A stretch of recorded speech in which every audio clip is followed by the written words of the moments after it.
Welcome to the Good Morning from the Chicken Coop podcast with Kim Johnson, your creative strategist and master mindset coach. Filled with inspiration, distinctions, perspectives, and possibilities, we help you to cultivate a mindset that leads you to create the best version of yourself you could ever imagine. Join Kim every morning from one of her favorite happy places, her chicken coop, along with all her chickens. Hey everybody, good morning from the chicken coop. So today I have a question for you. I would like to know, do you really want to feel good and be happy? I mean, pause and think about that for a second. Do you really want that? I mean, is that part of what your focus is for yourself every day? Do you consciously think about the fact that you are incorporating things into your life that make you feel good and happy? I think most people don't think about this question, and that's why I'm asking you this. I think we expect it. I believe that most of us listen to this because we want to create something for ourselves, inside of ourselves, that are driving us in a direction of happiness. At least I know for me, that's why I do all the reading, listening, studying that I do, because I'm always looking for more ways that I can incorporate into feeling, better and know more about myself and be able to progress in my life. But when we come right down to it, I know myself, I never understood what my rules around feeling good and being happy were. And I was just living blindly the rules that other people had, I guess, passed on, if you will, or incorporated into me at a young age of what feeling good and being happy was. But no one ever sat down and discussed with me what that was.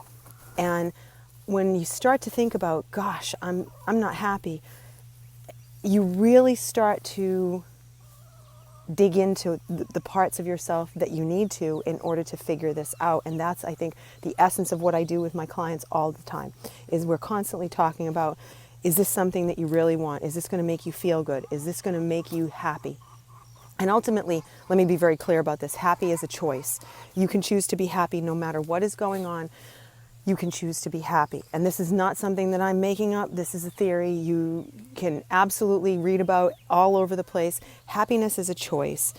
All emotions are a choice. And you can choose to be happy no matter what is happening to you. There are people who have gone through atrocities that we will never imagine. There are people right now going through atrocities that we cannot imagine. And they will sit there and tell you how grateful they are that they have had the experience because of what it's given to them. They will tell you they're still happy inside. They're always going to be a happy person. It's not about what's happening outside of you. It's about what's happening inside of you. Everything is an inside game. You've heard me say that before, and I can't stress that enough. This is definitely an inside game. So where this becomes so critically important is recognizing that the first step in this is, do I really want that? And you might say, well, why are you asking that question? That's ridiculous. Of course I want it. Well, you'd be surprised, because part of our identity as humans is our story and what we tell ourselves. And when we are telling a story about our past or terrible things that have happened to us, they go from just stories to becoming identities, and that's who we are. And when you still have emotional attachment to those, you're starting to create a strong identity that's very hard to get rid of, and then it just becomes your story. It becomes who you are. It becomes the identity of everything inside of you, and the story goes from just being a passive story about something that happened to, no, this is my story. This is who I am. Can you see the difference? And when something becomes who you are, it defines you.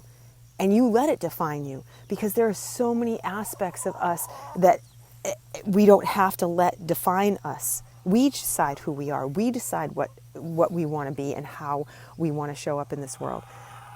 The essence of this conversation is to get you to go back to, well, wait a minute.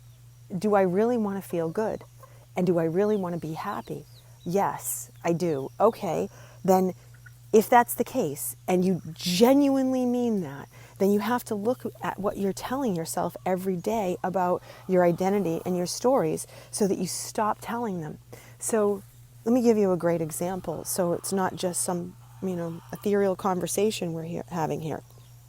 Let's say you work for somebody and you like what you do, but you don't like the environment in which you do it, because maybe you don't like the people that work there. Maybe you are asked or tasked with doing things that you don't like to do as part of it. There's just something about the job that you're doing that doesn't fulfill you, irritates you. In general, though, you don't feel good about going to work.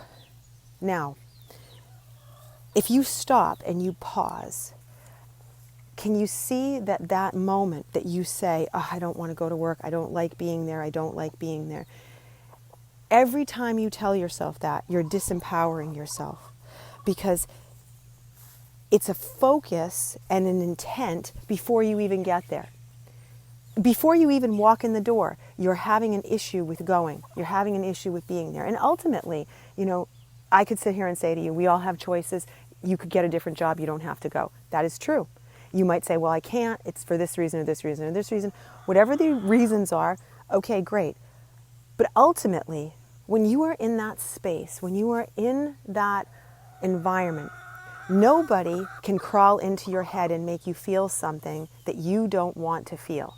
So if your day starts off with you, I am going to put myself into a great state.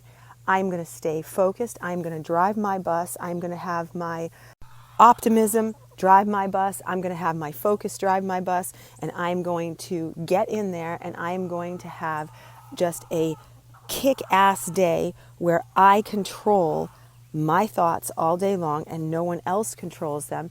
And greatness, goodness, happiness, all of that is present and accounted for in driving. At the end of the day, everything shifts because you went in there and you didn't allow others to affect you, or as I like to say, infect you with their poison. And this comes back to that fundamental beginning of the day when you said, I choose happiness. I choose to have a good day. I choose to have this be my outcome, or this, and see it as if there is nothing that's going to get in your way. No one is going to throw you off, because nobody has that power unless you give them that power. So I want you to, this is not something that's a quick thing. Let me tell you, this is work. And we will talk about this in multiple ways, because this is one of the most difficult things to do. So don't beat yourself up when you fail at it 20 minutes into it, because trust me, it's hard. But when you start off the day the right way with the practice that says, today I choose happiness, I promise you, you will feel so much better. So get going, work on it, and I will see you tomorrow. Bye.